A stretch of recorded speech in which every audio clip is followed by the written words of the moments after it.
அவங்க இடத்துல 3 பேர். ஒருத்தவங்க எந்த தவறையும் செய்யலை. உறவு வேணும்னு சொல்லி ஒரே காரணத்துக்காக அடிக்கடி போயிட்டு வந்தவங்க. ஒருத்தவங்க அதை ஆதரிக்கிற மாதிரி ஆதரிச்சுட்டு இன்னொருத்தவங்ககிட்ட கேவலமாக பேசியிருக்கிறாங்க. அதை அவங்க கேட்டுட்டு திரும்ப இந்த உறவு வேணும்னு சொன்னாங்க பார்த்தீங்களா, அவங்கக்கிட்ட சொல்கிறாங்க. அவங்க ஏண்டா நம்ம நல்லது தாண்டா செய்கிறோம், எல்லோரும் வேணும் தான் நம்ம நினைக்கிறோம் அப்படின்னு சொல்லிட்டு அவங்களுக்கு குமரி போய் அதை கேள்வி கேட்குறாங்க. கேள்வி கேட்ட இடத்துல இந்த ஆதரித்தவங்களும் அசிங்கப்படுத்தினவங்களும் இன்றைக்கி நல்லவங்களாயிட்டாங்க. கேள்வி கேட்டவங்க குற்றவாளி ஆயிட்டாங்க.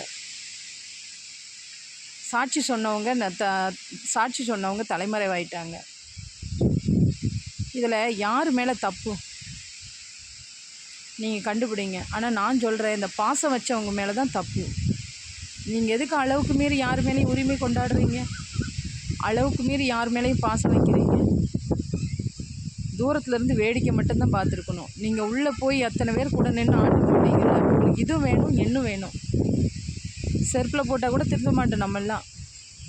ஏன்னா எத்தனை பேர் நம்மளை இந்த மாதிரி அசிங்கப்படுத்துறதுக்கு தயாராக இருக்காங்கன்னு தெரியல. ஆனால் இந்த ட்ரிப்பு வாழ்க்கையில் இது சரியான சமட்டி அடி.